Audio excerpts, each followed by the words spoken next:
Génération FM. Generation FM, the best radio. Génération FM. Donc le résultat de ce projet est je peux dire, est un très bon résultat parce que du moment où nous comprenons un peu la question des communes rurales, nous avons déjà un problème de ressources humaines. De deux aussi, nous avons un problème d'acteurs qualifiés qui peuvent vraiment nous aider un peu dans vraiment le développement de nos communes et un peu dans l'évolution de la gestion de nos communes. Donc à travers ce projet qui est de bonne gouvernance, ça nous a beaucoup aidé. Ça a beaucoup aidé à renforcer nos conseils municipaux parce que, comme j'ai l'habitude de dire, même nous en tant que maire, on n'a pas subi une formation avant d'être maire. Donc quand on arrive à la tête de la mairie, donc c'est à travers ces formations qui nous permet vraiment de mieux nous épanouir, de mieux vraiment gérer nos mairies, de mieux gérer nos communes. Parce que ces projets nous aident vraiment à savoir comment on doit gouverner et aussi les populations, comment ils doivent jouir leur citoyenneté à travers la commune. Donc ce projet, à travers toutes les activités qu'ils ont eu à dérouler, ça nous a beaucoup aidé parce que vous avez tantôt dit que même il y a même certaines thématiques que nous-mêmes on a eu à choisir. Que nous voyons que vraiment c'est des thématiques qui nous tiennent à cœur comme la gestion foncière, le développement personnel, parce que le développement personnel des jeunes femmes, surtout comme le projet s'accentue tous sur la question des femmes.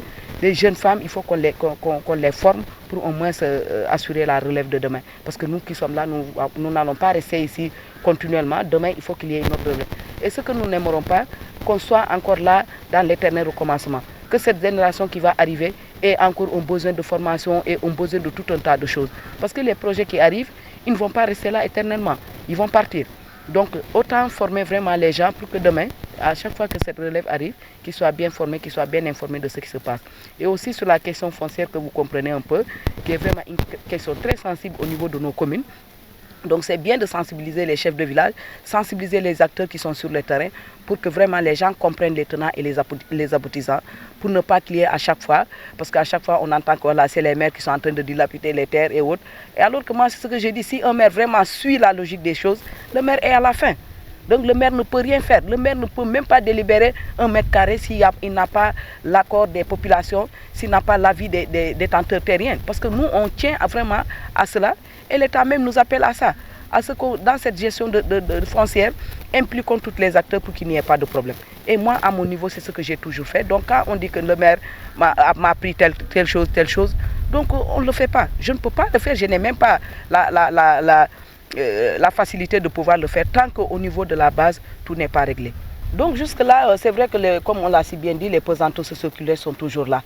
Donc sont toujours là et c'est un phénomène qui est vraiment très difficile à dépasser, qui est toujours sur la tête des gens. Et je pense que j'aimerais que vraiment, c'est pourquoi j'aimerais que pour la continuité de ce projet, que cette thématique revienne encore sur la question de la gestion foncière et impliquer comment les femmes aussi doivent pouvoir bénéficier, expliquer les gens par rapport à la loi qui existe. Parce qu'au niveau du Sénégal, la loi existe, qui montre qu'en matière d'héritage, la femme et l'homme, ils sont au même pied d'égalité. Mais les gens, c'est une loi qui est là que les gens peut-être font semblant de méconnaître ou bien ne savent pas. C'est vrai qu'au niveau du Sénégal, la loi nous permet de faire le choix, si on est basé sur la religion ou basé sur la loi.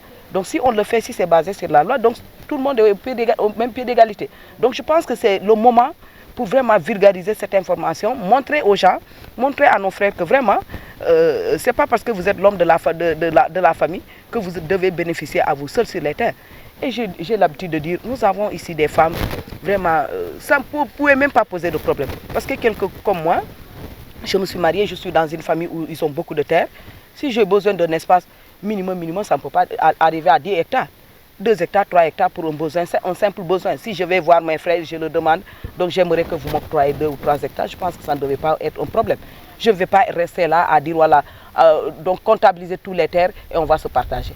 Maintenant, si les choses restent là où elles sont, parce qu'on voit que ça n'évolue pas, malgré les sensibilisations qu'on est en train de tenir envers nos maris, envers nos frères, envers nos papas, on sent que les gens sont toujours réticents par rapport à cette question foncière. Donc, qu'est-ce qu'on doit faire? C'est là où aujourd'hui la question. Est-ce qu'on doit rester là? On doit se tenir à ça, du moment où les projets sont en train d'arriver, du moment où les femmes sont en train d'investir. Et s'ils n'ont pas de terre, ils ne pourront pas investir. Est-ce qu'on va continuer à rester là, à ne rien faire et à ne bénéficier pas des terres de nos parents? Donc là, c'est là la question. Je pense qu'on va continuer à creuser et continuer à sensibiliser pour qu'une solution soit trouvée, parce que ça ne peut pas rester sans solution. Génération FM. Generation FM, the best radio. Génération FM.